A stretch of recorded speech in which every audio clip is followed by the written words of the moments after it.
The concept of a game mode where you can do everything was always talked about in the past of TDS history, and eventually the sandbox game modes appeared.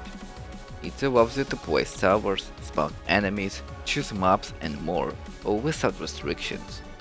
However, some cool stuff like legacy content is locked behind that admin Game Pass, which is now named Sandbox Plus, but for the sake of simplicity I will still call it admin Game Pass. Unfortunately, this Game Pass is the biggest scam in the game, and I have a lot of reasons. First of all, this thing costs 8,000 Robux, which is equivalent to $80. For this price you can buy Terraria, both Hollow Knights, Minecraft, and you will still have money left. I think this comparison is enough to highlight how absurdly expensive this Game Pass is. It basically instantly filters out like 95% of TDS players. But for the remaining 5%, you might think that $80 will all be a worth investment, right? Wrong. Second of all, the sandbox mode itself is basically irrelevant for almost everyone. Most people would only use it to test out new buffs, nerfs or reworks for like 5 minutes after an update drops, and then never touch the game mode again. Tell me, what's the point for an average Joe of being in a game mode where you can place all the towers you own against the enemies you can spawn, and you don't get any reward from it, which is understandable, but like, what's the point of playing this in the first place then?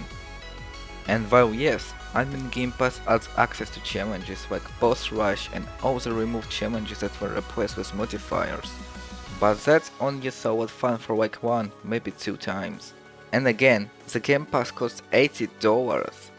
The sandbox mode and to an extent the admin Game Pass is only really useful for those content farmers that make TDX towers vs TDS bosses or mega boosted towers vs Void River kind of swap.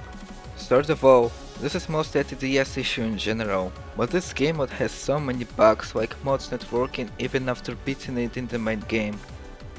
Even the admin Game Pass has features that do not work, such as still needing to own logbooks of respective enemies to summon them despite the game claiming otherwise, or not being able to place non-event towers you don't own even when you should due to paying $80.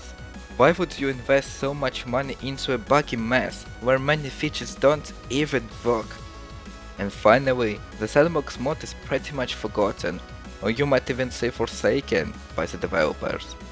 Last time it got an update outside of the bug fix was in February 2025, and the content of the update was removed for some reason. They don't even add new maps to it. Why would you pay $80 for a game mode that is not even recognized by the developers? Trust me, you will regret the purchase in less than a day, unless you're a content farmer or something.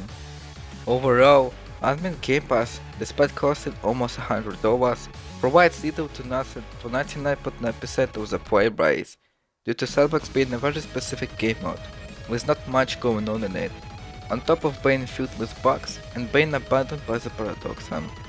I think it deserves the title of the biggest scam in tower defense simulator. At least resize your player costs less than $1. Thanks for watching and I see you next time.